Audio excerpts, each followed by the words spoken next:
এবার নবী দুনিয়াতে আসলেন, তিনি দেখতে এমন ছিলেন।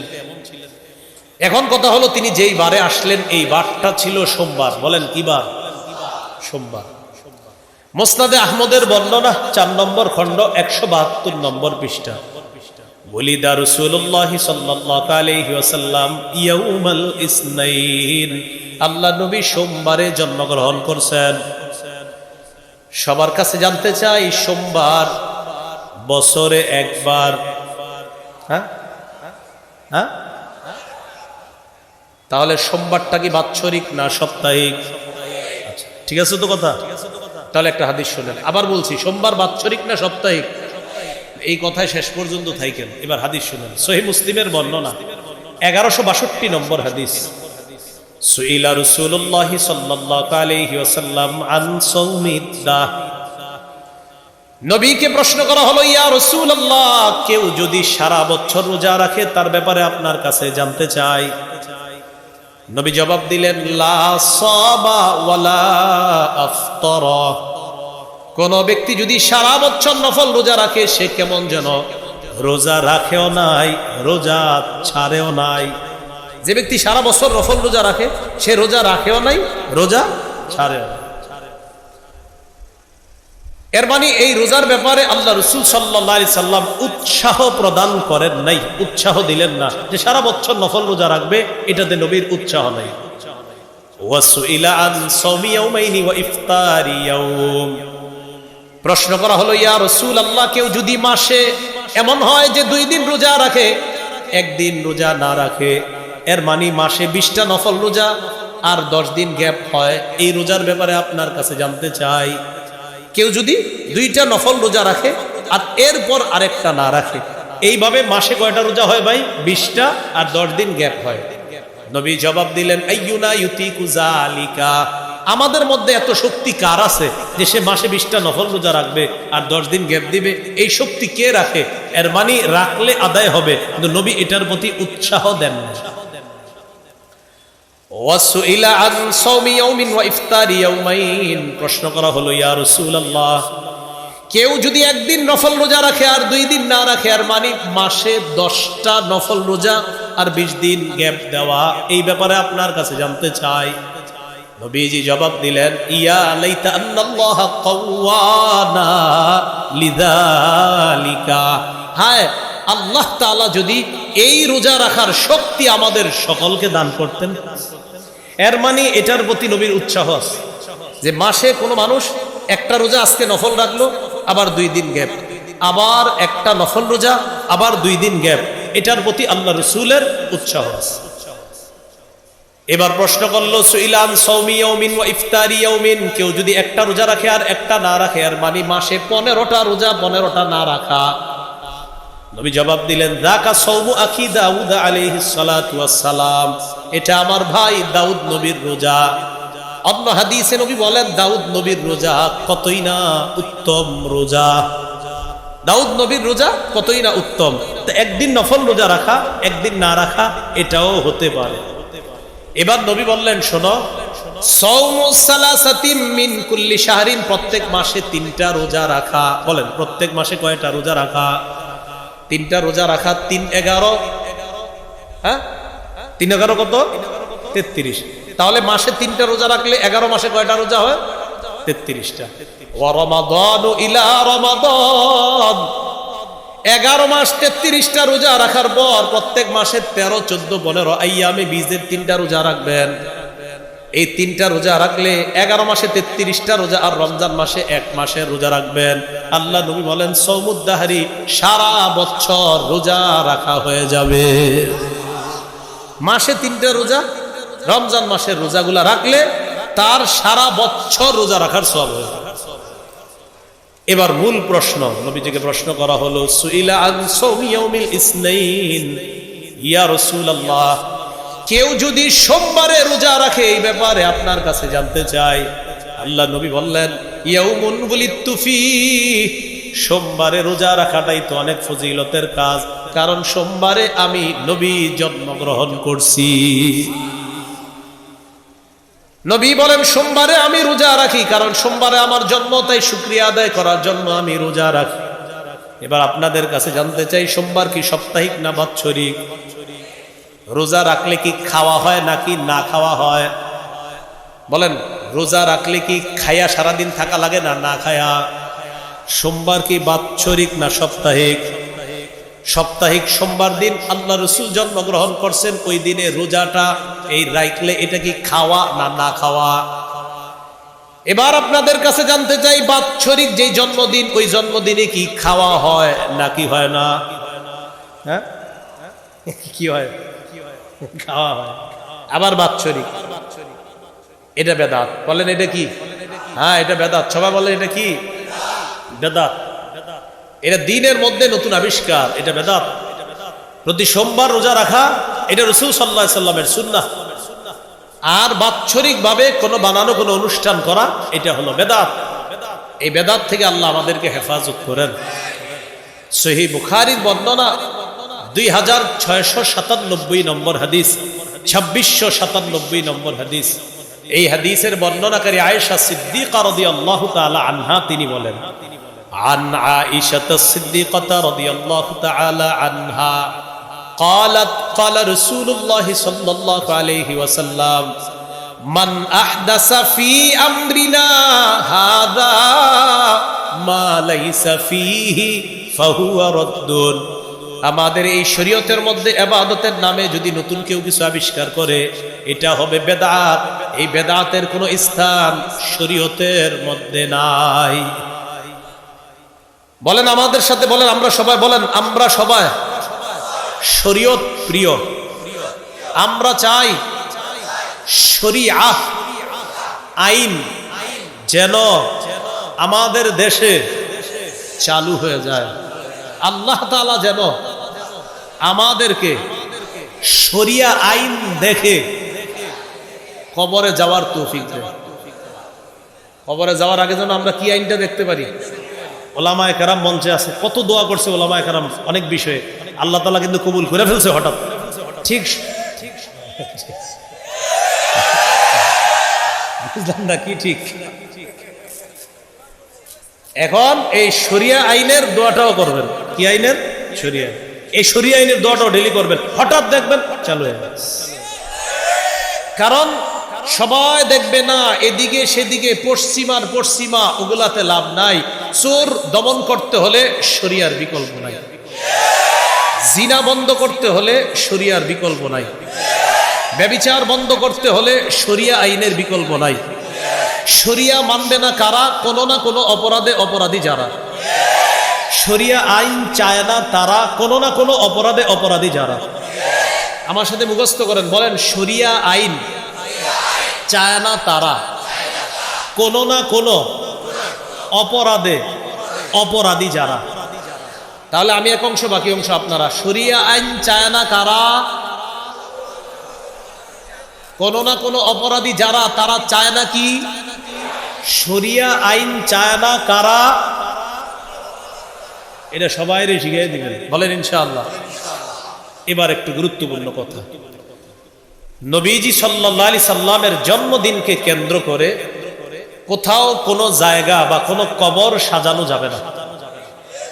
কি যাবে না? কোনো কবর, জন্মদিনকে কেন্দ্র করে কোনো মাজার, কবর সাজানো যাবে না। এবার আমার সাথে একটু বলেন, বলেন আমরা আল্লাহর ওলিদের বিরুদ্ধে না, তাদের কবরের বিরুদ্ধে না, তবে তাদের কবরকে কেন্দ্র করে যদি শিরক হয়, যদি বেদাত হয়, যদি গাজার আসর হয়, যদি মেলা বসানো হয়, সেই শিরিক বেদাতের বিরুদ্ধে,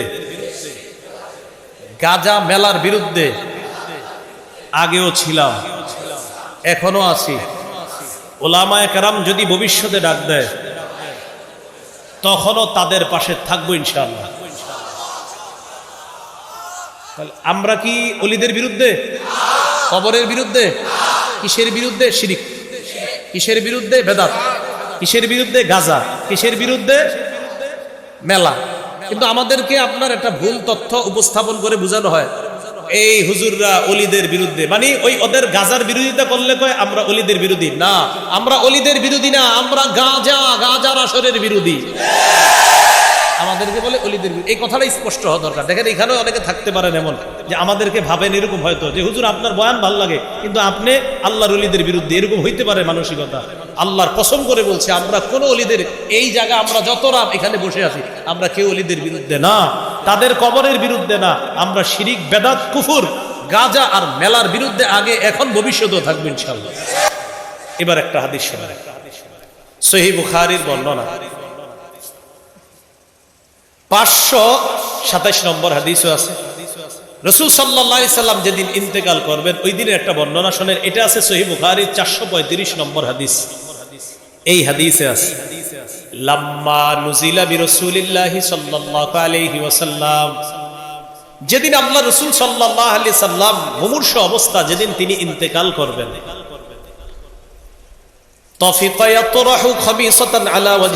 তার চেহারা মুবারকের উপর একটা কাপড় রাখলেন। চেহারা মুবারকের উপর কাপড় রাখার পর নবীর প্রাণটা যখন বের হবে, প্রাণ বের হওয়ার সময় কাশাফাহা আন ওয়াজহিহি, চেহারা মুবারকের থেকে কাপড়টা সরাইলেন। কাপড় সরানোর পর নবী বললেন, লানাতুল্লাহি আলাল ইয়াহুদি ওয়ান নাসারা, ইহুদিদের উপর আল্লাহর অভিশাপ, খ্রিস্টানদের উপর আল্লাহর অভিশাপ। ইত্তাখাযু কুবুর আমবিয়াইহিম মাসাজিদা, তারা তাদের নবীদের কবরকে সিজদার স্থান বানিয়েছে। ইউহাজ্জিরু মা সানাউ, নবী সতর্ক দিয়ে দিলেন, উম্মত আমি ইন্তেকালের পর আমার কবরকে কিন্তু সিজদার স্থান বানাবা না।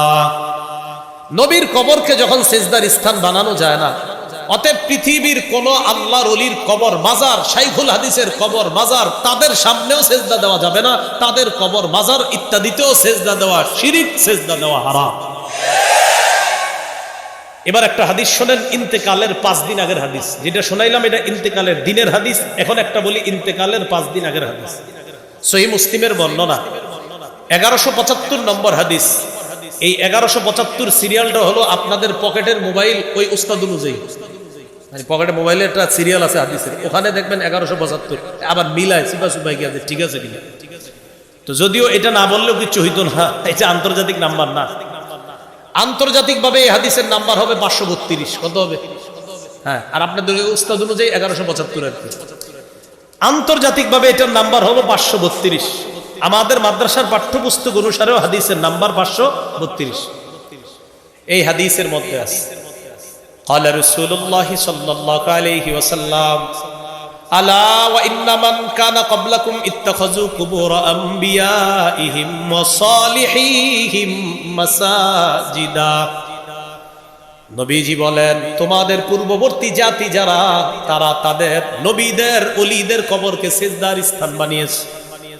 আলা ফালা তাত্তাখিজুল কুবুর মাসাজিদা আনহাকুম আন যালিকা, নবী বলেন সাবধান, তোমরা কবরকে সিজদার স্থান বানাবা না। অতীত জামানার মানুষ তাদের নবীদের কবরকে সিজদার স্থান বানিয়েছে, ওলিদের কবরকে সিজদার স্থান বানিয়েছে। আমার উম্মত সাবধান, তোমরা কিন্তু নবীদের ওলিদের কবরকে সিজদার স্থান বানাবা না। আনহাকুম আন যালিকা, আমি নবী তোমাদেরকে নিষেধ করে গেলাম। এক জায়গায় একদিন যাইতেছি আমরা, মাজারের সামনে লেখা সেজদা করা নিষেধ। মাজারের সামনে কি লেখা? সেজদা। আমার পুরো মনে আছে, এলাকার নামও মনে আছে, এই মুহূর্তে আমার পুরো দৃশ্য মনে আছে। তো যাই হোক, ওখানে লেখা মাজারে সেজদা করা নিষেধ। কি লেখা? সেজদা করা। একদিক দিয়ে লেখা দেখতেছি, আরেক দিকে দেখতেছি একজন সেজদা দিয়ে ওখানে লেখা আপনার সেজদা দেওয়া নিষেধ। আমরা রাতে 1টার দিকে যাইতেছি এটার পাশ দিয়ে, মানে মাহফিল শেষ করে যাইতেছি। তো মাজারের সামনে লেখা সেজদা দেওয়া নিষেধ, একজনের সেজদা দিয়ে লেখা সেজদা দেওয়া নিষেধ, একজনের ভিতরে সেজদা দিয়ে। এই জন্য প্রিয় ভাইয়েরা, মাজার কেন্দ্রিক, কবর কেন্দ্রিক সেজদা ইত্যাদি এইগুলা এই শিরকি কাজ করা যাবে না। আল্লাহ আমাদেরকে হেফাজত করবে। এবার আমার সাথে বলেন কবরকে কেন্দ্র করে মেলা বসানো যাবে না। কি বসানো যাবে না? আবু দাউদের বর্ণনা 2042 নম্বর হাদিস। এই হাদিসের মধ্যে আছে, ক্বালা রাসূলুল্লাহ সাল্লাল্লাহু আলাইহি ওয়াসাল্লাম লা তাজআলু বুয়ুতাকুম কুবুরা। নবী বলেন তোমরা তোমাদের ঘরগুলাকে কবর বানায়ো না, ঘরগুলাকে কবর বানিও না। যেই ঘরের মধ্যে কোরআন তেলাওয়াত না হয়, জিকির না হয়, নফল নামাজ না হয়, ওই ঘরটা কবরের মতো হয়ে যায়। এরপর নবী বলেন ওয়ালা তাজআলু কবরি ঈদা, আমার কবরকে কেন্দ্র করে মেলা বসাবা না, উৎসব বসাবা না, আমার কবরকে উৎসবের কারণ বানাবা না। আমার নবীর কবরকে কেন্দ্র করে মেলা বসানো নিষেধ, উৎসব বসানো নিষেধ। অতএব দুনিয়ার অন্য কোনো কবরকে কেন্দ্র করে মেলা, উৎসব ইত্যাদি বসানো হারাম, নিষেধ, হারাম। এবার বলেন বলেন কবরের উপর বসা যাবে না, কবর সামনে রেখে নামাজ পড়া যাবে না। আবু দাউদের বর্ণনা 3229 নম্বর হাদিস। ক্বালা রাসূলুল্লাহ সাল্লাল্লাহু আলাইহি ওয়াসাল্লাম, নবীজি বলেন লা তাজলিসু আলাল কুবুর, তোমরা কবরের উপর বসবা না। লা তাজলিসু আলাল কুবুর, কবরের উপর তোমরা বসবা না। ওয়ালা তুসাল্লু ইলাইহা, কবর সামনে রেখে নামাজ পড়বা না। আমাদের দেশের অনেক আবেগী মানুষ আবেগে ছোটবেলা থেকে একটা মসজিদ করে ফেলছে। এখন মসজিদের কাতার বাড়াইবে 5টা। কাতার কিভাবে বাড়ানো যায়? 5 কাতার বাড়াইতে গেলে আল্লাহর ওলির কবর পড়া যায় মসজিদের মাঝখানে, তখন কবরটা মাঝখানেই রাখে, সামনে 10 কাতার, পিছনে 5 কাতার। যদিও মুসলমান ওই কবরকে সেজদা করে না, কিন্তু নবী বলছে কবর সামনে রেখে নামাজ পড়ো না। কেন এমন মসজিদ আমি বানাবো যে কবরে মুসল্লিদের পিছনে থাকবে কবর, আবার সামনেও থাকবে কবর? এরকম মসজিদ কেন আমরা বানাবো বলেন? এই জন্য প্রিয় ভাইয়ারা, রাসূল সাল্লাল্লাহু আলাইহি সাল্লামের জন্ম, এটাকে কেন্দ্র করে কোনো ধরনের মেলা ইত্যাদি এইগুলা করা যাবে না। নবীর জন্মকে কেন্দ্র করে যদি আমল করতে হয় তাহলে সেটা হবে সাপ্তাহিক। কি বারে? সোমবারে। সেটা কি খেয়ে না সারাদিন না খেয়ে দেখতে হবে, রোজা রাখতে হবে, এইভাবে কাটাইতে হবে। আল্লাহ তাআলা আমাদের সকলকে রাসূলুল্লাহ সাল্লাল্লাহু আলাইহি সাল্লামের যেই বর্ণনাগুলা বলা হলো আমরা অনুভবে, হৃদয়ে, উপলব্ধিতে যেন আনতে পারি। মুসলমান ভাইয়েরা, আল্লাহ তাআলার দরবারে শুকরিয়া আদায় করছি। আল্লাহ তাআলা আমাদেরকে এই মাহফিলে উপস্থিত হওয়ার তৌফিক দান করেছেন বলি আলহামদুলিল্লাহ। আমি আপনাদের সামনে সূরাতুল আম্বিয়া থেকে 107 নম্বর আয়াতে কারিমা তেলাওয়াত করলাম। রাসূলুল্লাহ সাল্লাল্লাহু আলাইহি ওয়াসাল্লামের একটি হাদিস পেশ করলাম। আয়াতে আল্লাহ তাআলা বলেন ওয়ামা আরসালনাকা ইল্লা রাহমাতাল লিল আলামিন, নবী আমি আপনাকে গোটা জগতের জন্য রহমত হিসাবে পাঠিয়েছি। রাসূলুল্লাহ সাল্লাল্লাহু আলাইহি সাল্লামকে আল্লাহ তাআলা গোটা জগতের জন্য রহমত বানিয়েছেন। তিনি মানুষের জন্য যেমন রহমত ছিলেন, হাইওয়ান, পশু পাখি, তাদের জন্য তিনি রহমত ছিলেন। রাসূলুল্লাহ সাল্লাল্লাহু আলাইহি ওয়াসাল্লাম পৃথিবীতে আগমন করলেন। যেই মাসে আগমন করলেন সেটা হলো রবিউল আউয়াল মাস। যেই বারে জন্মগ্রহণ করলেন এটা হলো সোমবার। যেই তারিখে জন্ম নিলেন 8, 9 অথবা 12 রবিউল আউয়াল। রাসূলুল্লাহ সাল্লাল্লাহু আলাইহি ওয়াসাল্লাম নিজের বংশ সম্পর্কে নিজেই আলোচনা করেছেন। তিরমিজির বর্ণনা 3605 নম্বর হাদিস। এই হাদিসে রাসূলুল্লাহ সাল্লাল্লাহু আলাইহি সাল্লাম ইরশাদ করেন ইন্নাল্লাহা আসতাফা মিন ওয়ালাদি ইব্রাহিম ইসমাঈল, আল্লাহ তাআলা ইব্রাহিম নবীর সন্তানদের মধ্য থেকে ইসমাঈল নবীকে নির্বাচন করেছেন। ওয়াসতাফা মিন ওয়ালাদি ইসমাঈলা বনি কিনানা, ইসমাঈল নবীর বংশ থেকে বনু কেনানা গোত্রকে নির্বাচন করেছেন। ওয়াসতাফা মিন বনি কিনানাতা কুরাইশা, বনু কেনানা গোত্র থেকে আল্লাহ কুরাইশকে নির্বাচন করেছেন। কুরাইশের নামটা মোটামুটি পরিচিত আমাদের। ওয়াসতাফা মিন কুরাইশিন বনি হাশিম, কুরাইশ থেকে আল্লাহ বনু হাশিমকে নির্বাচন করেছেন। ওয়াসতাফানি মিন বনি হাশিম, নবী বলেন আল্লাহ তাআলা আমাকে বনু হাশিম থেকে নির্বাচন করেছেন। তাহলে ইব্রাহিম নবীর থেকে ইসমাইল নবী, ইসমাইল নবী থেকে বনি কিনানা, বনু কানানা থেকে হলো কুরাইশ, কুরাইশ থেকে হলো আপনার বনি হাশিম। এই বনু হাশিম থেকে আল্লাহ তাআলা মুহাম্মদ সাল্লাল্লাহু আলাইহি সাল্লামকে নির্বাচন করেছেন। রাসূলুল্লাহ সাল্লাল্লাহু আলাইহি সাল্লাম বলেন আমার 5টি নাম আছে। সহিহ বুখারীর বর্ণনা, ক্বালা রাসূলুল্লাহ সাল্লাল্লাহু আলাইহি ওয়াসাল্লাম লি খামসাতু আসমা, নবীজি বলেন আমার 5টি নাম আছে। 1 নাম্বার আনা মুহাম্মদ, আমার নাম হলো মুহাম্মদ। 2 নম্বর আনা আহমদ, আমার নাম হলো আহমদ। মুহাম্মদ মানে যার প্রশংসা করা হয়, আহমদ মানে যিনি অধিক প্রশংসা করেন। আনাল মাহি আল্লাযী ইয়ামহুল্লাহু বিহিল কুফ, আমার একটা নাম হলো মাহি আল্লাযী ইয়ামহুল্লাহু বিল কুফ। আমার মাহি নামের অর্থ হলো আল্লাহ তাআলা আমি নবী মুহাম্মদ সাল্লাল্লাহু আলাইহি সাল্লামের মাধ্যমে কুফরকে মিটিয়ে দিবেন। 4 নাম্বার আনাল হাশির আল্লাযী ইহশারুন নাসু আলা কদামাই, আমার একটি নাম হলো হাশির, কিয়ামতের ময়দানে সর্বপ্রথম আমাকেই উঠানো হবে, এরপর সব মানুষকে সমবেত করা হবে।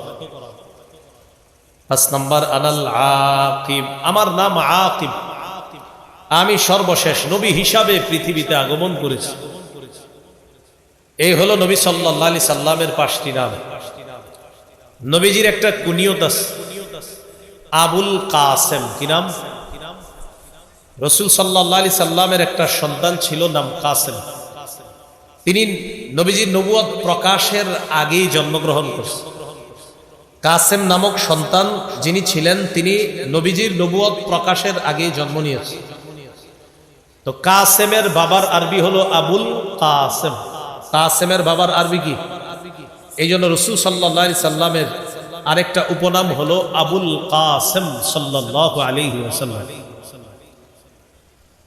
রাসূলুল্লাহ সাল্লাল্লাহু আলাইহি ওয়াসাল্লাম দুনিয়াতে আগমন করলেন। তিনি দেখতে কেমন ছিলেন?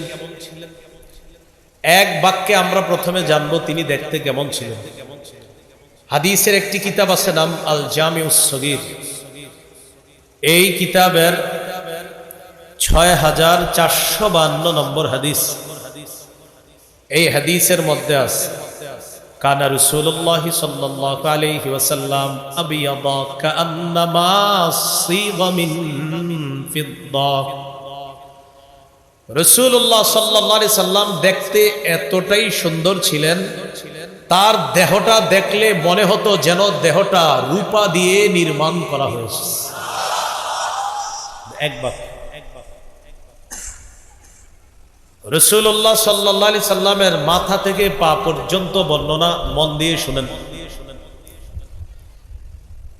নবীজির মাথা মুবারক কেমন ছিল? তিরমিজির হাদিস 3637 নম্বর হাদিস, 3637 এই হাদিসের মধ্যে আছে কানা রাসূলুল্লাহ সাল্লাল্লাহু আলাইহি ওয়াসাল্লাম যাখমার রাসি।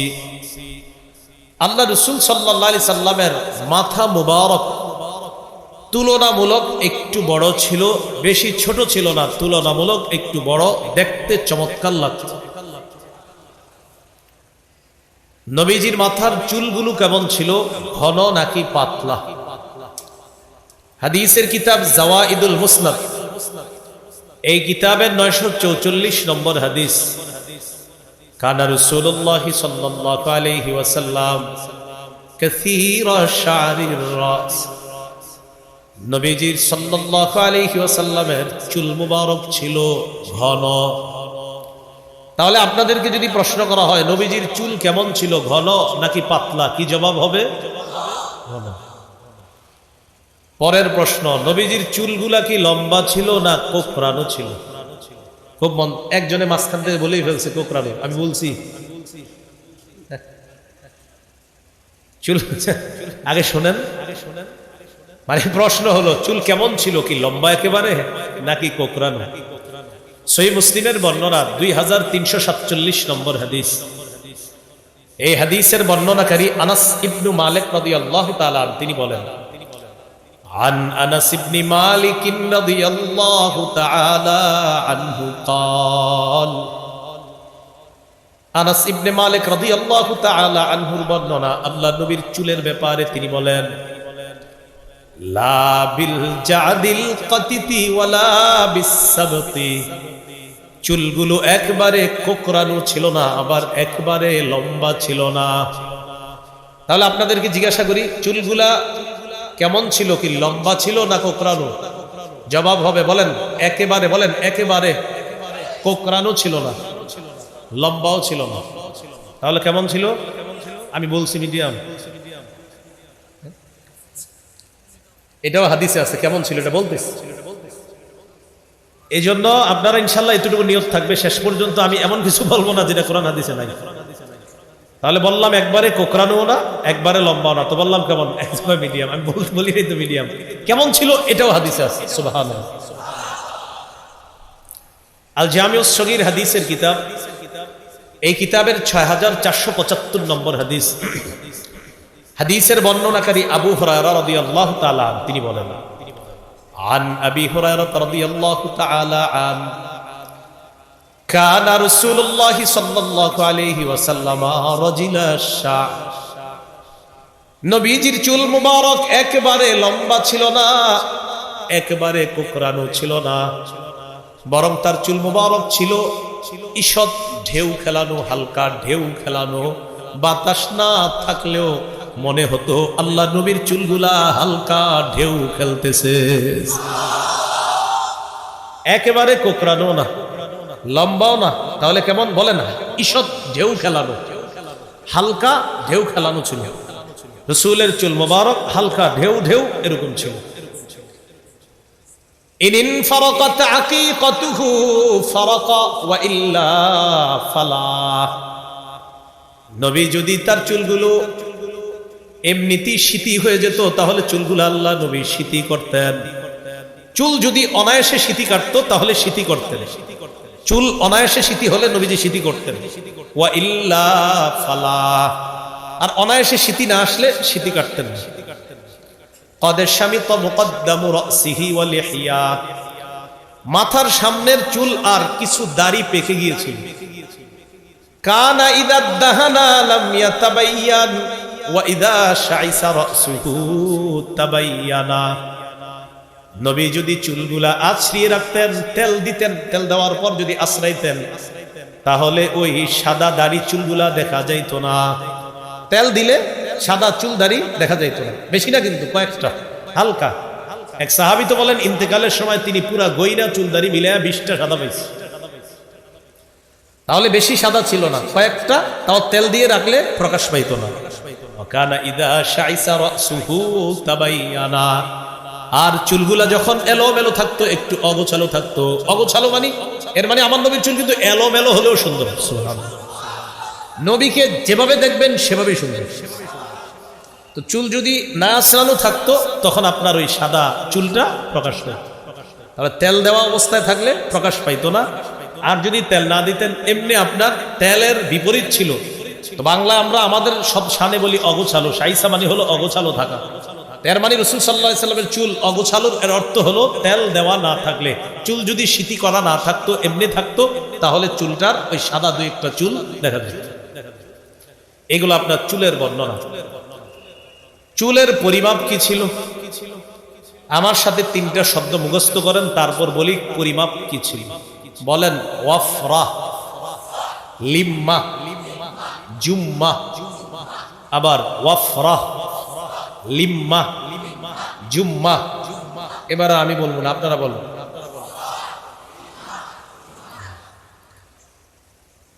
কানের অর্ধেক পর্যন্ত লম্বা চুলকে বলা হয় ওয়াফরাহ। দুই কান এবং কাঁধের মাঝামাঝি পর্যন্ত চুল লম্বা হলে এটাকে বলা হবে লিম্মা। দুই কাঁধ পর্যন্ত লম্বা চুল হলে এটা হলো জুম্মা। আমি আবার বলি, এরপরে আপনাদের পরীক্ষা হবে। আবার বলছি, দুই কানের মাঝামাঝি পর্যন্ত হলে এটা হলো ওয়াফরাহ। দুই কান আর কাঁধের মাঝামাঝি পর্যন্ত হলে এটা হলো লিম্মা। দুই কাঁধ পর্যন্ত লম্বা হলে এটা হলো জুম্মা। এবার আপনারা বলেন তো, যদি দুই কানের অর্ধেক পর্যন্ত লম্বা হয় চুল, এটাকে কি বলা হয়? দুই কান এবং কাঁধের মাঝামাঝি পর্যন্ত লম্বা হলে, দুই কাঁধ পর্যন্ত লম্বা হলে, এবার আমি বলবো, আপনারা খালি অংশটা বললেন। ওয়াফরাহ কাকে বলে? লিম্মা, জুম্মা। নবীর চুল মুবারক এই তিন ভাবে লম্বা হতো। কখনো অর্ধেক কান পর্যন্ত, কখনো দুই কান আর কাঁধের মাঝ পর্যন্ত, কখনো চুল আরো অস্বাভাবিক সুন্দর হয়ে কাঁধ পর্যন্ত লম্বা। এবার তিনটা আমরা হাদিস থেকে নিই। প্রথম হলো ওয়াফরাহ, সহিহ মুসলিমের বর্ণনা, 2344 নম্বর হাদিস। এই হাদিসের মধ্যে আছে, কানা শা'রু রাসূলিল্লাহি সাল্লাল্লাহু আলাইহি ওয়াসাল্লাম ইলা আনসাফি উযুনাইহি। রাসূলুল্লাহ সাল্লাল্লাহু আলাইহি সাল্লামের চুল মুবারক ছিল দুই কানের অর্ধেক পর্যন্ত। এটাকে জানি কি বলে? ওয়াফরাহ। সহিহ বুখারীর বর্ণনা 5905 নম্বর হাদিস। এই হাদিসের বর্ণনাকারী কাতাদা রাদিয়াল্লাহু তাআলা আন তিনি বলেন, সাআলতু আনাস ইবনে মালিক রাদিয়াল্লাহু তাআলা আনহু আন শারি রাসূলিল্লাহি সাল্লাল্লাহু আলাইহি ওয়াসাল্লাম। আমি নবীর সাহাবী আনাস রাদিয়াল্লাহু তাআলা আনহুকে নবীর চুল মুবারক সম্পর্কে জিজ্ঞাসা করলাম। হযরত আনাস জবাব দিলেন, বাইনা উযুনাইহি ওয়া আতিকি। আল্লাহ নবীর চুল মুবারক দুই কান আর দুই কাঁধের মাঝামাঝি পর্যন্ত লম্বা হতো। বলেন তো, কান আর কাঁধের মাঝামাঝি পর্যন্ত চুলকে কি বলা হয়? সহিহ বুখারীর বর্ণনা 5904 নম্বর হাদিস। এই হাদিসে আসছে, কানা ইয়াদরিবু শা'রু রাসূলিল্লাহি সাল্লাল্লাহু আলাইহি ওয়াসাল্লাম মানকিবাই। আল্লাহ নবীর চুলগুলা লম্বা হয়ে কখনো কখনো কাঁধ পর্যন্ত লম্বা হতো। বলেন তো, কাঁধ পর্যন্ত লম্বা চুলকে কি বলা হয়? মাশাআল্লাহ, আল্লাহ আমাদেরকে এই কথাগুলা মনে রাখার তৌফিক দান করুন। এগুলো চুলের পরিমাপ। আসেন, মাথা গেল, এবার আমরা চেহারা মুবারকে যাই। রাসূলুল্লাহ সাল্লাল্লাহু আলাইহি সাল্লামের চেহারা মুবারক কেমন ছিল? সহিহ বুখারীর বর্ণনা 3549 নম্বর হাদিস। এই হাদিসের মধ্যে আছে, কানা রাসূলুল্লাহ সাল্লাল্লাহু আলাইহি ওয়াসাল্লাম আহসানান নাসি ওয়াজহা।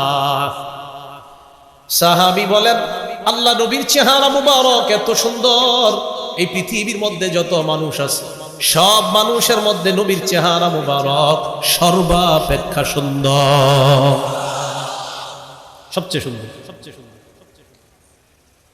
তিরমিজির বর্ণনা 3638 নম্বর হাদিসে আছে, লা বিল মুকালসাম। নবীর চেহারা মুবারক, লা বিল মুকালসাম, নবীর চেহারা মুবারক একেবারে গোল ছিল না, একেবারে গোল ছিল না। বাল কানা ফি ওয়াজহিহি তাদবীর, বরং গোল গোল একটা ভাব ছিল। বলেন তো, চেহারা কি একবারে গোল ছিল নাকি গোল ভাব ছিল? নবীজির একজন সাহাবীর নাম জাবের ইবনে সামুরা রাদিয়াল্লাহু তাআলা। যদি পারেন এই হাদিসটি মুখস্থ রাখবেন। এই হাদিসটি না শুনলে আর না বললে নবীর চেহারার ব্যাপারে অপূর্ণতা থেকে যাবে যদি এই হাদিসটি আমরা না শুনি। তিরমিজির 2811 নম্বর হাদিস, 2811। এই হাদিসের মধ্যে আছে, আন জাবির ইবনে সামুরা রাদিয়াল্লাহু তাআলা আনহু قال رأيت رسول الله صلى الله عليه وسلم فجعلت أنظر إلى وجه رسول الله صلى الله عليه وسلم وأنظر إلى القمر। জাবির ইবনে সামুরা বলেন, আমি জোছনা রাতে আল্লাহ নবীর দিকে তাকাইলাম। কোন রাতে? জোছনা রাতে আল্লাহ নবীর দিকে তাকাইলাম। একবার নবীর চেহারা মুবারকের দিকে তাকাই, আরেকবার আকাশের চাঁদের দিকে তাকাই। আল্লাহর কসম, হুয়া আহসানু ইনদি মিনাল কমার। চাঁদ দেখি আর চেহারা দেখি, চাঁদ দেখি আর চেহারা। বিশ্বাস করো, আমার কাছে ওই চাঁদের চাইতে নবীর চেহারা আরো বেশি সুন্দর মনে হয়। কোন রাতের চাঁদ?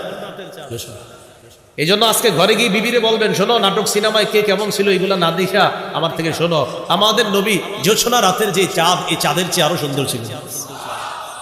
এটা গিয়ে গর্ভবতী স্ত্রীকে শোনাইবে।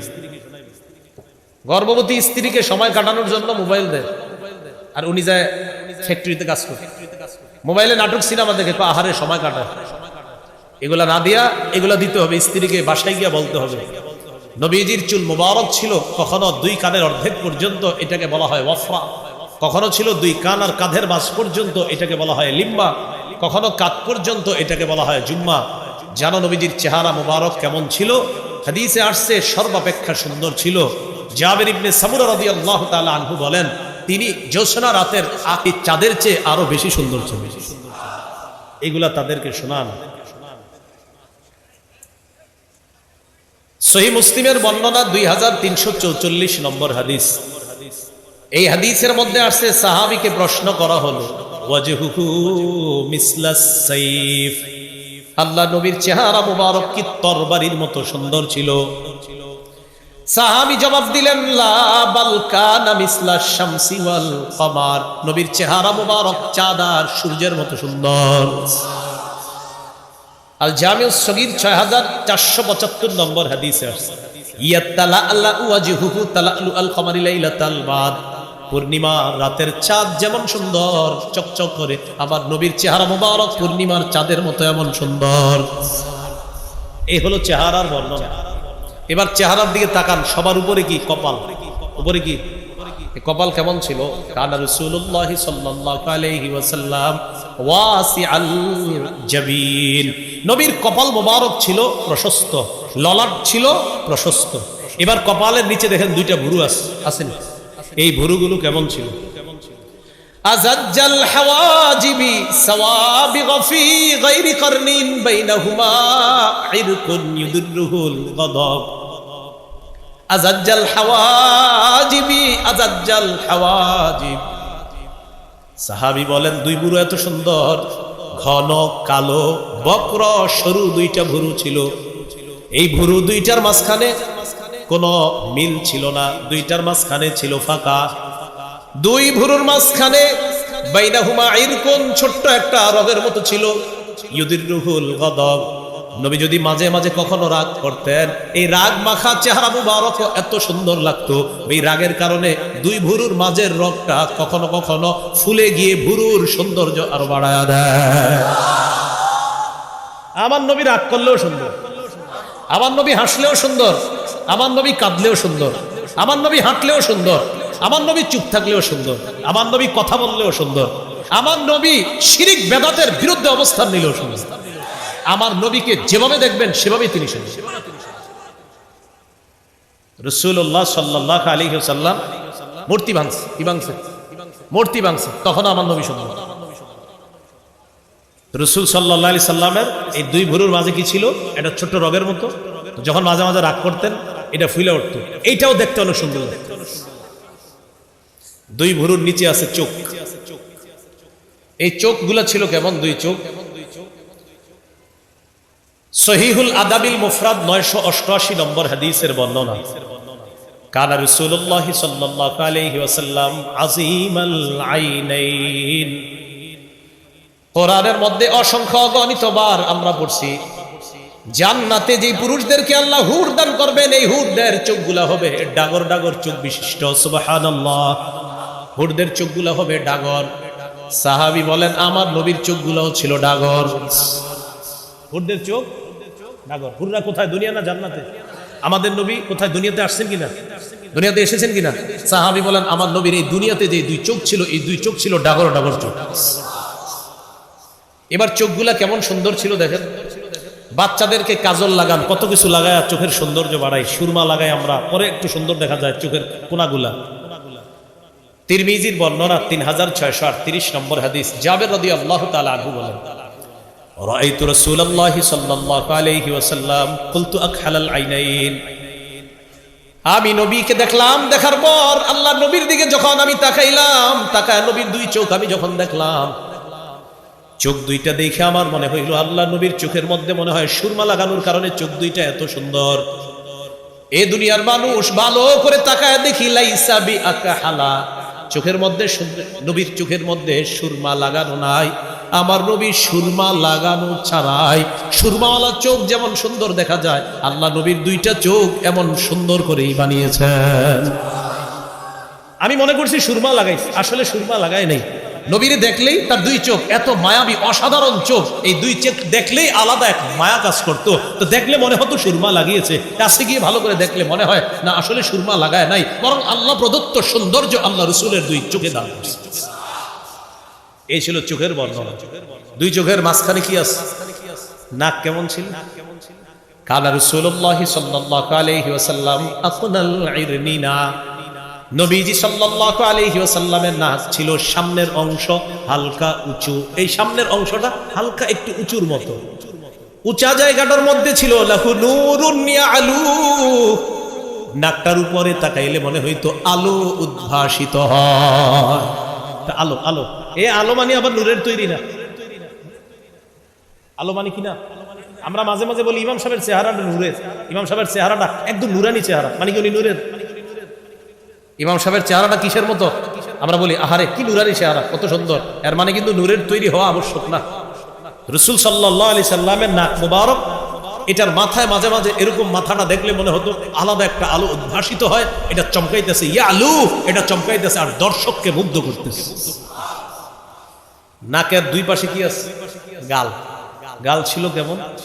কানা রাসূলুল্লাহি সাল্লাল্লাহু আলাইহি ওয়াসাল্লাম সাহলাল খাদ্দাইন, রাসূলুল্লাহ সাল্লাল্লাহু আলাইহি সাল্লামের দুটি গাল ছিল সমান, অসাধারণ সুন্দর দুই গাল আল্লাহ দান করেছেন। এই গালের এখানে ছিল কাসাল লিহিয়া, ঘন দাড়ি, এই ঘন দাড়ি আল্লাহ রাসূলের গালের সৌন্দর্যতা আরো বাড়িয়ে দিয়েছে। দেখেন এখানে অনেক যুবক আছেন এমন, আমি জানি যে আপনারা আল্লাহ রাসূলকে নিজের জীবনের চেয়ে অনেক বেশি ভালোবাসেন, নবীর জন্য জীবন দিতে প্রস্তুত, এটা আমি বিশ্বাস করি। এরপরে অনেক যুবক হয়তো পারিপার্শ্বিক কারণে এখনো দাড়িগুলো রাখতে পারেন নাই, আপনাদের কাছে করজোরে আবদার, আমি বিশ্বাস করি আপনারা এখানে এসেছেন নবীর মহব্বতে এসেছেন, আল্লাহর মহব্বতে এসেছেন, নবীর মহব্বতে। যেহেতু মহব্বতে এসেছেনই তাই মহব্বতের দাবিতে বলছি, আজকে রাখেন নাই ইনশাল্লাহ রেখে দিবেন। কি বলেন, এই ওয়াদা করা যায় কিনা? ইনশাআল্লাহ, আল্লাহ তৌফিক দান করেন।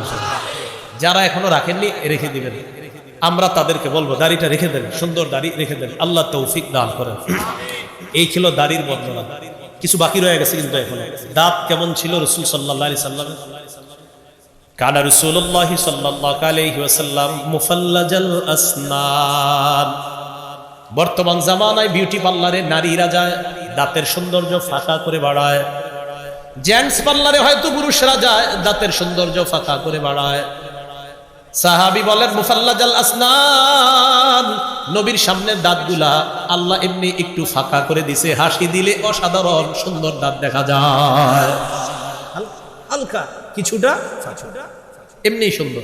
তিরমিজির বর্ণনা 3641 নম্বর হাদিস, عن عبد الله بن الحارث رضي الله تعالى عنه قال ما رأيت أحدا أكثر تبسما من رسول الله صلى الله عليه وسلم, আমি নবীর চাইতে পৃথিবীতে অন্য কাউকে এত বেশি মুস্কি হাসি দিতে দেখি নাই, আমি নবীর চাইতে বেশি মুস্কি হাসি দিতে কাউকে দেখি নাই।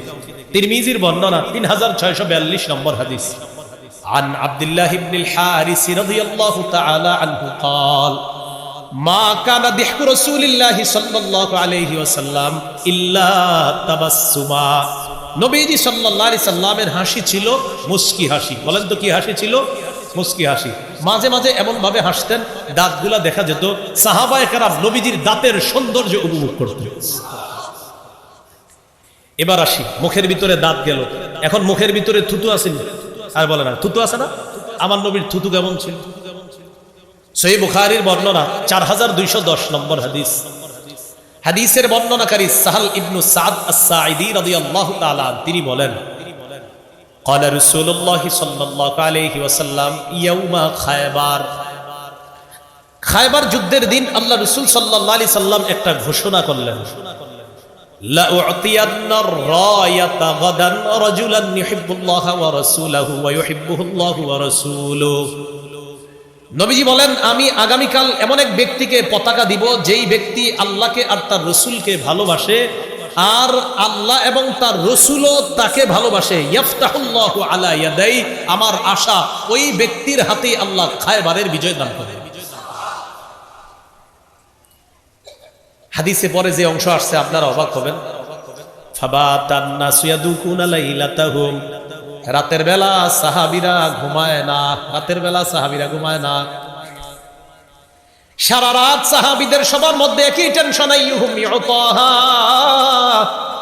আগামীকাল না জানি পতাকাটা কাকে দেওয়া হয় আচ্ছা আমাকে দিবে না মনে হয় ওনাকে না মনে হয় তাকে না অমুককে না মনে হয় আবু বকর সিদ্দিক রাদিয়াল্লাহু না মনে হয় মানে সবার একই টেনশন আমাকে না আমাকে না ওনাকে নবী তো কাউকে বলে নাই বলছে একজনকে সে একজন কি আমি না মনে হয় অমুকে এই টেনশনে সাহাবীদের কেউ ঘুমায় না রাতে পতাকা পাওয়ার আশা সবার পরের দিন রাসূল সাল্লাল্লাহু আলাইহি সাল্লামের কাছে সবাই সামনে গিয়ে দাঁড়াইছে তো সবার আশা আমারই বলবে সবাই তাকায় রয়েছে যে বলে না কেন সবার দিকে তাকায় বললেন আইনা আলী ইবনু আবি তালিব রাদিয়াল্লাহু তাআলা আন আচ্ছা আলী কোথায় সুবহানাল্লাহ কি বললেন আলী কোথায় রাদিয়াল্লাহু তাআলা সাহাবীগণ জবাব দিলেন ইশতাকি আইনাইহি ইয়া রাসূলুল্লাহ হুজুর আলী তো আসে নাই আলীর চোখের সমস্যা নবীজি বললেন তো কি হয়েছে আলীকে ডাকো ডাকার পর আলী কোথায় ছিল সবাই আসছে পতাকা নেওয়ার জন্য তুমি কোথায় ছিলে হযরত আলী রাদিয়াল্লাহু তাআলা বললেন হুজুর আমার তো চোখে সমস্যা নবীজি বললেন সামনে আসো ফাবাসাকা রাসূলুল্লাহ সাল্লাল্লাহু আলাইহি সাল্লাম ফি আইনাইহি আল্লাহর রাসূল তার থুতু মুবারক হযরত আলীর দুই চোখে লাগায়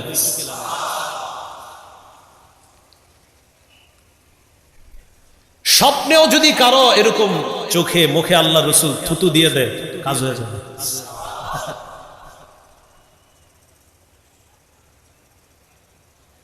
তো যাই হোক হযরত আলী রাদিয়াল্লাহু তাআলা আনহুর দুই চোখে রাসূল সাল্লাল্লাহু আলাইহি সাল্লাম থুতু দিয়ে দিয়েছে থুতু দেওয়ার পর আলাহু দোয়া করছে দোয়া করার পর সাহাবী সাহাল ইবনে সাদ বলেন আমি আলীর চোখের দিকে তাকায়া মনে হলো কান্নাহু লাম ইয়াকুন বিহি ওয়াজাউন হযরত আলী এমন ভাবে সুস্থ হলো যে তার দুই চোখের মধ্যে জীবনে অসুস্থতাই হয়নি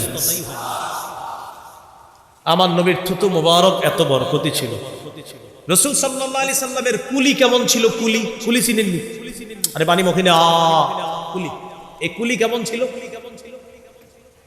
একটা হাদিস শুনেন এটা বোঝানোর জন্য পানিটা নিছিল কুলি কেমন ছিল মুসনাদ আহমদের বর্ণনা 18838 নম্বর হাদিস এই হাদিসের মধ্যে আসছে উতিয়া বি রাসূলিল্লাহি সাল্লাল্লাহু আলাইহি ওয়াসাল্লাম উতিয়া রাসূলুল্লাহি সাল্লাল্লাহু আলাইহি সাল্লাম বিদালবিন মিন মা নবীজির কাছে এক বালতি পানি আনা হলো পানি ফাশারিবা মিন পানি পান করলেন পান করার পর আল্লাহ রাসূল পানি মুখে নিলেন মুখে নেওয়ার পর কুলি করলেন কুলি করার পর ফামাজ্জা ফিদ্দালবি এরপর কুলি বালতির মধ্যে ফালায়া দিস সাহাবী বলেন ফাফাহা মিনহা মিসলু রিহিল মিস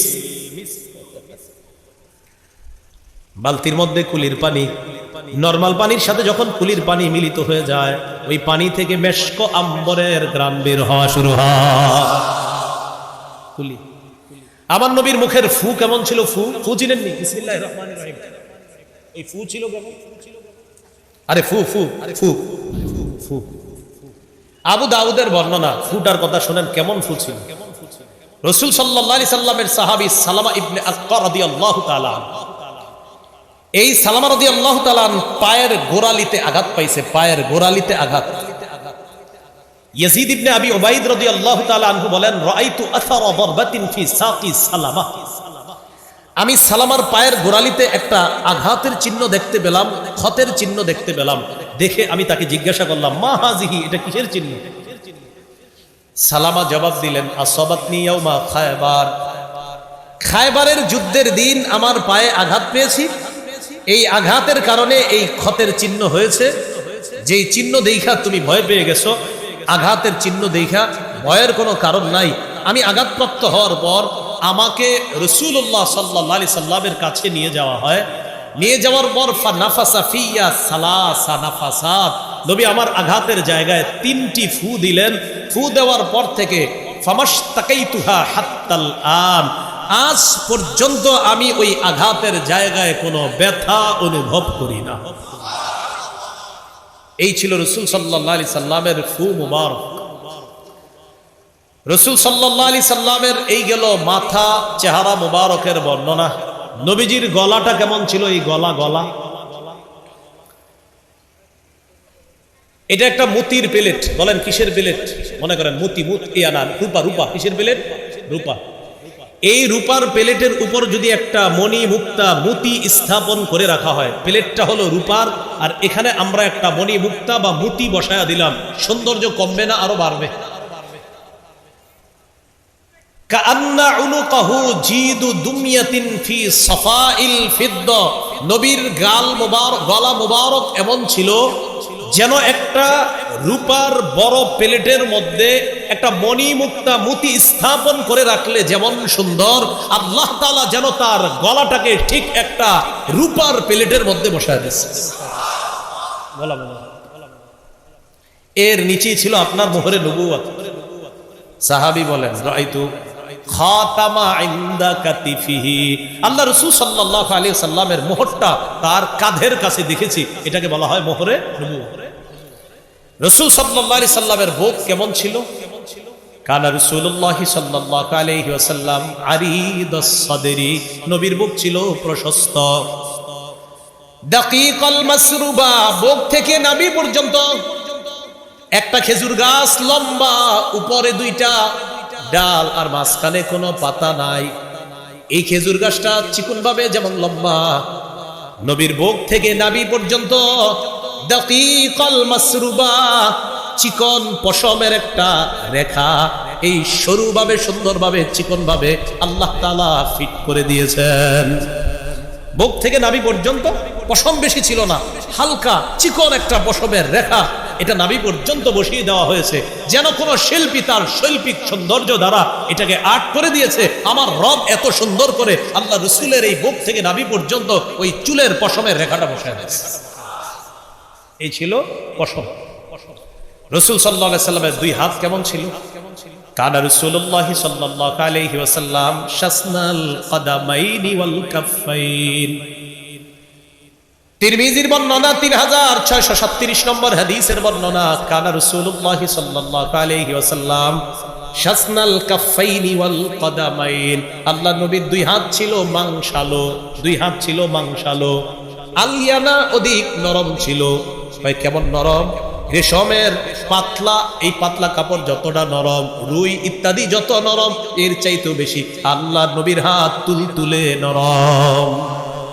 জিহাদের ময়দানে তরবারি নিলে আমার রাসূল শ্রেষ্ঠ মুজাহিদ, সুবহানাল্লাহ। আবার এমনি খুব নরম হাত মুবারক। পা ছিল কিছুটা মাংসালো। কানা ইদা মাশা কান্নাহু মাশা কান্নামা ইন হাত্তা মিন সাবাব ফাকান্নামা মাশা কান্নামা ইন হাত্তা মিন সাবাব। নবী যখন রাস্তা দিয়ে চলতেন মনে হতো উঁচু থেকে নিচুতে তিনি নামতেছেন, এমন সহজ সরল ভাবে রাস্তা দিয়ে চলতেন। হাঁটার সময় মনে হতো উপর থেকে আল্লাহ রাসূল সাল্লাল্লাহু আলাইহি সাল্লাম নিচে নামতেছে। নবীজিকে দেখলে এমনটা মনে হতো, তার হাঁটার গতিবিধি ছিল এমন। আল্লাহ তাআলা আমাদের সকলকে এই মাথা থেকে পা মুবারক পর্যন্ত যে কথাগুলো বলা হলো, এগুলো যেন আমরা হৃদয়ে কলবে অনুভবে উপলব্ধিতে আনতে পারি। আল্লাহ তৌফিক দান করেন।